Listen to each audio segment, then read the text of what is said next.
Hello everyone, advance paramedical में आपका स्वागत है।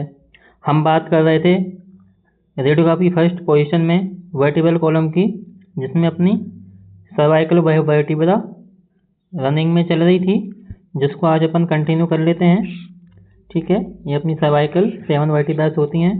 दोस्तों, हमारी क्लासेज में हिंदी मीडियम और इंग्लिश मीडियम है ना, दोनों मीडियम्स के जो स्टूडेंट्स हैं उनको दिक्कत नहीं आएगी, चाहे वो रेडियोग्राफर की प्रिपरेशन कर रहे हैं या फिर डीआरटी की तैयारी या बीआरटी की तैयारी कर रहे हैं।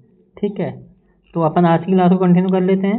दोस्तों, हमने आपको बताया था अपन एक बार रिवीजन के लिए पूरी वर्टिब्रल कॉलम का रिवीजन क्लास बना देंगे एक।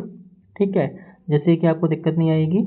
और दूसरा, आपको तो पता है मौसम भी अच्छा है और आगे एग्ज़ाम्स भी आ रहे हैं, एडमिशन भी हो रहे हैं, है ना। नया बैच अपना स्टार्ट भी हो गया है 25 वाला। तो आज अपना यहाँ तक तो हो गया था कंप्लीट, तो आज अपना लेटर स्विमर्स व्यू चालू होगा। ठीक है, तो अपन बात कर लेते हैं लेटर स्विमर्स व्यू। दोस्तों, ये अपना C7D1 के लिए किया जाता है, सर्वाइकोथोरेसिक जंक्शन। अपन लेटर स्विमर्स व्यू को C7D7 के लिए सर्वाइकोथोरेसिक जंक्शन भी बोलते हैं ना। अपन एग्जाम के अंदर क्वेश्चन पूछ सकते हैं कि सर्वाइकोथोरेसिक जंक्शन के लिए कौन सा व्यू किया जाता है, जिसमें आपको ABCD में 4 पॉइंट दे दिए जाएंगे, MCQ कुछ भी उसमें दे दिया जाएगा। तो उसमें अपन को लेटरल स्विमर्स व्यू ही राइट क्लिक करना है। ठीक है, क्लिक मतलब अपना कंप्यूटर बेस्ड एग्जाम होता है CBT, तो उसमें है ना। तो अपन कंटिन्यू कर लेते हैं क्लास को। बॉडी पार्ट अपना क्या है, सर्वाइकल वर्टिब्रा है, basic projection lateral swimmers view. Indication क्या रहेगा, to see the suspected trauma injury और सर्वाइकोथोरेसिक जंक्शन। क्या देख रहे हैं, ट्रॉमा इंजरी किसकी, C7D1 सर्वाइकोथोरेसिक जंक्शन की अपन trauma injury, suspected trauma injury है ना, कोई भी एक्सीडेंट वगैरह हो जाता है, ट्रॉमा इंजरी हो जाती है, अपन उसको देखने के लिए ये व्यू परफॉर्म करते हैं, जो कैसेट से रहता है, 8-10 रहता है। ठीक है, बात कर लेते हैं पेशेंट की पोजीशन क्या रहेगी। अच्छा व्यू है और काफ़ी इम्पोर्टेंट व्यू है। ठीक है, position of patient, the projection is done in prone और सिटिंग पोजीशन। जो ये वाला प्रोजेक्शन रहेगा, ये जो पोजीशन है, ये अपन डन करेंगे प्रोन पोजीशन में या फिर सिटिंग पोजीशन में। ठीक है, प्रोन पोजीशन में भी कर सकते हैं और सिटिंग पोजीशन में भी कर सकते हैं, दोनों पोजीशन इस व्यू के लिए पॉसिबल होती हैं। The patient lies prone on the table, patient table पे लाइज पोजीशन मतलब लेटेगा patient as state parallel to the table और कैसेट, और जो पेशेंट है वो कैसेट के या टेबल के पैरेलल होगा। ठीक है, then one side of arm are folded above the head, second side arm are living lateral to the body.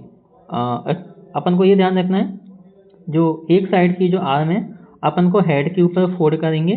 ठीक है, और जो सेकंड साइड की आर्म है वो लेव करेंगे कहाँ पे, लेटरल टू द बॉडी से लेटरल में अपन उसको करेंगे। ठीक है, बात थोड़ा मैं पेन ज़्यादा चला देता हूँ है ना, कोशिश करता हूँ कम चलाऊँगा।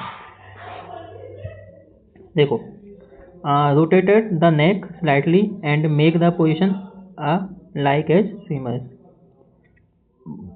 जो अपनी नेक है उसको अपन रोटेट करेंगे स्लाइटली और ऐसी पोजीशन बनाएंगे स्विमर्स वाली, जैसी कि आपको व्यू के अंदर शो हो रही है ना। तो ये अपनी देखो, ये अपना जो एक हैंड है फोल्डेड है, ठीक है, और ये हैंड अपना अच्छे से सीधा कर लिया, इससे कि अपनी पोजीशन में कोई दिक्कत नहीं आई। और ये अपन ने सेंटरिंग की हुई है। ठीक है, सेंटरिंग भी अपन यही कर रहे हैं, C7D1 के एक्सिला पार्ट की हो रही है। एक बार अपन देख लेते हैं ना।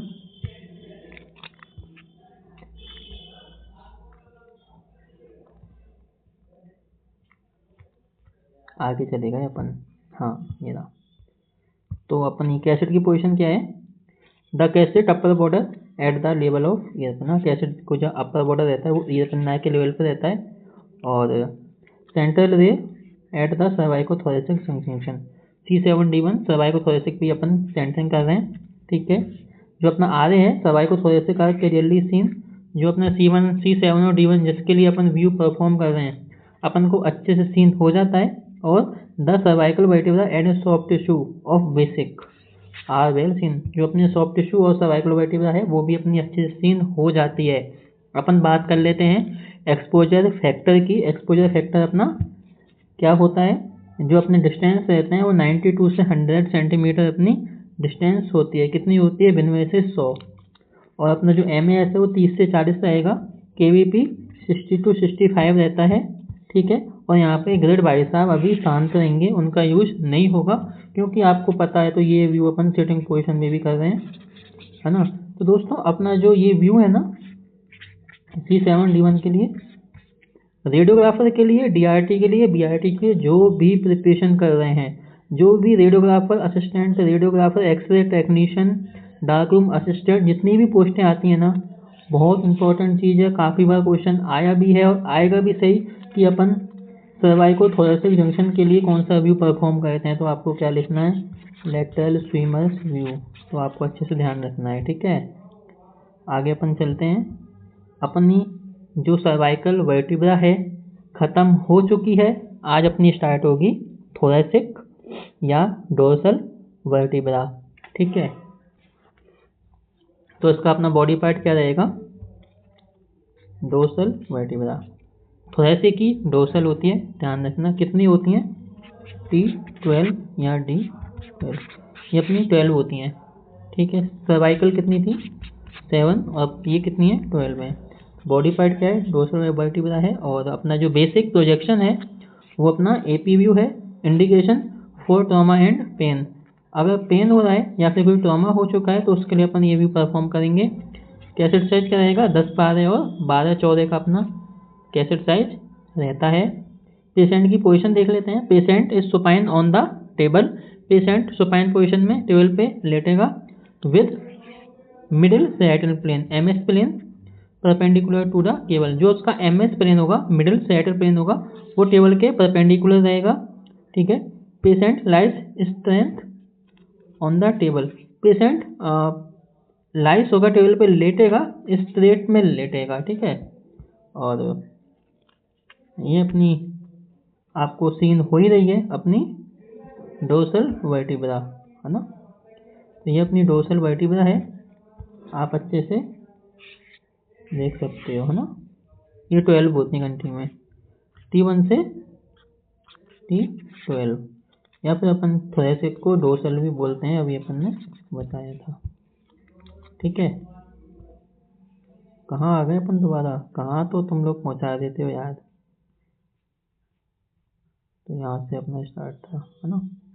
अपन बात करते हैं, 1 मिनट तो पानी पी लेता हूँ मैं, है ना, 1 मिनट रुकिए।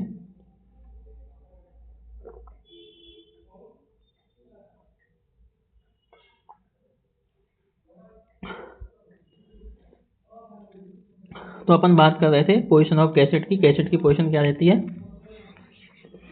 Upper border of cassette should be just above the C7 vertebra. जो कैसेट का अपर बॉर्डर होता है वो कहाँ होता है, जस्ट C7 पर रहेगा, ठीक है। सेंटरिंग कहाँ रहती है, सेंट्रल है over the mid point between the suprasternal notch and xiphoid process at right angle to the film. जो अपनी सेंटरिंग है बिल्कुल बीच में रहेगी, मिड पॉइंट पर रहेंगी, बिल्कुल बिटवीन में बीच में रहेगी, कहाँ पे, सुपर स्टेनम नोच पे, ठीक है। और कहाँ पे, जिफॉइड प्रोसेस, जहाँ पे अपनी सुपर स्टेनम नोच होती है ना, ठीक है।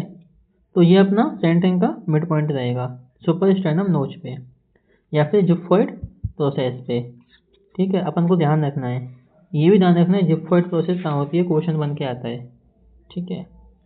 सुपर स्टेनम नोच कहाँ होती है, क्वेश्चन बन के आएगा MCQ में। और ये व्यू वास्तव में बहुत इंपॉर्टेंट है भाई, थोरेसिक वर्टिब्रा भी इंपॉर्टेंट है, ठीक है। Hold breath and use collimator.